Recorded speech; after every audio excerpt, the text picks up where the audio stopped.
Hello, my name is Fenna. Welcome to Following Fenna. Today we are talking about biases in limerence, because when we are in a limerent state, we have so many. We are lost in the maze and the smoky mirrors of the biases. And sometimes we can even observe this. We know that what we think is probably not true, and yet we think it. Why do we do that? Which biases are there?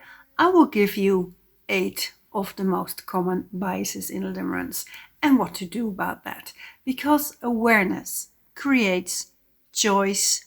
And in this video, I'm going to explain to you how. Our brain roughly has 2 functions. To keep the whole organization going, digesting, breathing, sleeping, etc., and to predict things in order to not have ourselves killed. Now imagine when we lived in the woods or in a cave back in the days, we were so vulnerable. There was no time to get to know someone who came out of the bushes, someone we didn't know carrying a stick. We had to make an immediate subconscious conclusion that this person might be dangerous. Biases are shortcuts to process information. Why is that handy? Because it's fast. And therefore, sometimes completely wrong. But hey, our main goal is to survive on this planet. Mother Nature doesn't care if we are wrong or right as long as we survive. Now, limerence, referred as this obsessive love, is a state of intense romantic attraction towards another person. It's an altered state.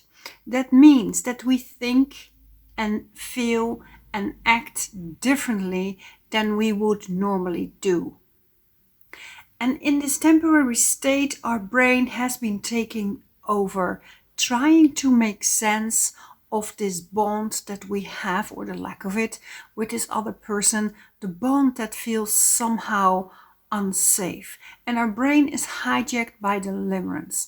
And this overwhelming state can lead to a range of cognitive biases, influencing how we perceive the interaction with the other person. Okay, number 1. Confirmation bias, causing people to selectively seek and interpret information that confirms their belief in the reciprocity or the affection coming from their love interest, the other person. And this bias can lead to an overseeing on positive cues while dismissing or downplaying negative signs. And that makes the limerence stronger. Of course, it makes it stronger. Some people seriously play out this whole romantic story in their head, seeing signs and knowing for sure that this is mutual, and the other person doesn't have a clue or is even aware that there is some kind of romance going on. Number 2, also a nice one. Availability heuristic. The availability heuristic plays also a role in limerence, as we limerents tend to overestimate the likelihood of positive outcome and downplaying the probability of rejection or negative consequences. And this bias stems from the ease in which they can recall positive experiences or imagined scenarios with their love interest. Another word for the other person is LO, meaning limerent object, meaning the other person. We have a lot of hope. And we don't even want to hear it when people are telling us that this is probably not going anywhere. I made a video on counterfactual thinking. It looks a lot like this bias. We think that everything will be perfect when we finally are with our LO. We don't think about the fact that we might get bored, lose attraction, we will probably fight or be disappointed. We might not even be compatible. No. We only think about running on the beach together in white clothes off to the sunset and everything will be perfect. Number 3, anchoring bias. Limerence often creates an anchoring bias where we limerence fixate, we're very good on that, fixate on a particular positive trait or moment associated with our LO. And this fixation can distort our perception, of course, of the other, causing us to disproportionize, I practiced on that word, attribute value to that trait or moment, even if the other aspects of the relationship or the person may not be so ideal. We completely dismiss this. This person is so independent or smart or beautiful. We spent such a magical night together. It's gonna be like this forever. This weekend was perfect. He was so nice in this moment. And all the other moments where this person wasn't so nice, we kind of don't think about that so much. Number 4, the self-serving bias. Limerence people can trigger a self-serving bias, leading us to attribute any positive attention or interaction from our love interest as a validation of our own worthiness and desirability. And we may think that neutral or ambiguous behaviors are signs of reciprocity, bolstering our confidence and reinforcing our infatuation. Number 5, emotional reasoning. Okay, this one, it's so important. Emotional reasoning. What is that? That becomes prevalent in limerence, where we rely heavily on our intense emotions, on our intense emotional state as evidence of the depth of our love and our bond.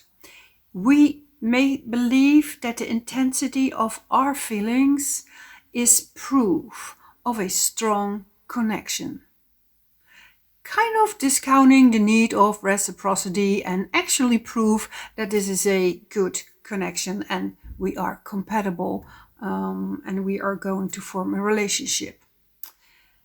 I feel so connected to them. That must mean something, right? Me feeling so connected to this person means that we are actually connected. I mean, why else would I feel like this? And my love is proof that we're meant to be together. We're twin flames. We're soulmates. Yep, this person can spiral you into a direction, which is kind of my interpretation of twin flames. Somebody can be a big influence in your life, but your feelings are not proof that there is reciprocity or this is going to be a happy, healthy, secure relationship, or that is this even, is going anywhere. The proof of your feelings is just the proof that you have a lot of feelings. Number 6, loss aversion. Yep, another strong one. The idea that we invested so much in this. If we can just invest a little bit more, be a little bit more patient, try a little bit, do a little bit more, then we will have the big prize, the relationship, the being happy with our LO. We rather hold on than to give up on something new. Even though that doesn't make sense, why would you hold on something that makes you sad and miserable? Yet we do it because of our loss aversion bias. Number 7, the halo effect. The halo effect is a tendency for an initial impression of a person to influence what we think of them overall.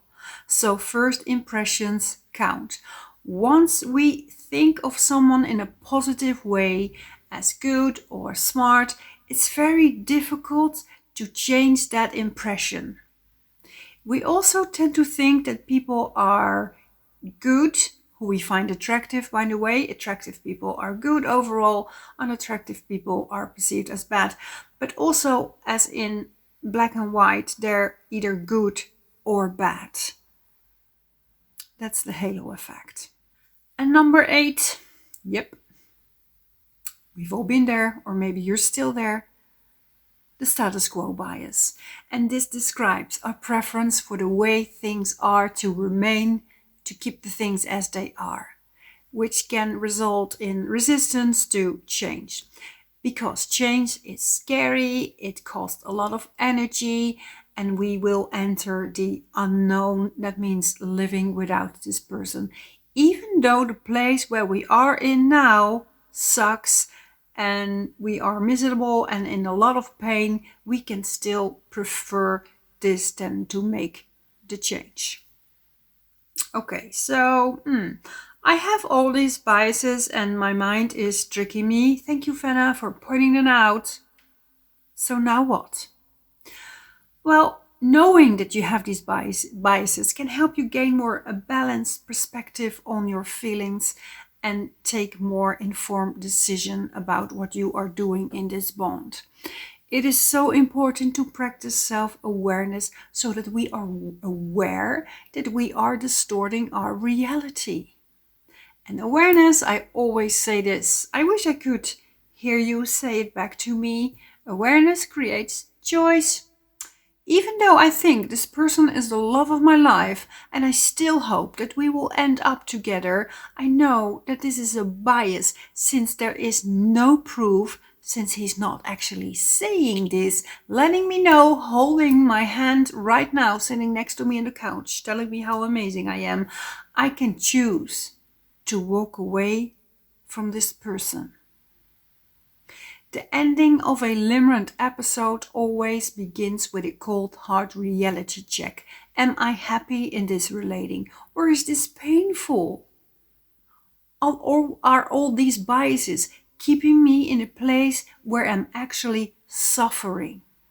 And what proof do I have that this is going to transform into a happy, healthy, secure relationship anytime soon? Do you actually have proof? And in the end, we can have all the biases in the world, but we should ask ourselves just one question actually. Is this making me happy? If you are in a limerent episode, the answer is probably no, because otherwise you wouldn't be watching this video. And we should separate how we feel about the person and how this person is making us feel. Those two are just not the same. We can love a person to death and still be very, very unhappy. And that means that we picked the wrong person to love. We should end this and pick a person who loves us back in a way that we feel secure and happy. That's the least we deserve. I am super curious. What biases do you have? What biases do you recognize, and which one is the strongest for you? For me, I think there was the loss aversion. What is keeping you from walking away from this limerent episode? I offer one-on-one help. I also have a community here on YouTube where I shower you with extras. And if you want my help, please email me. My email address is in the description below. For now, I want to thank you for watching this video, and I hope to see you in another one. Bye.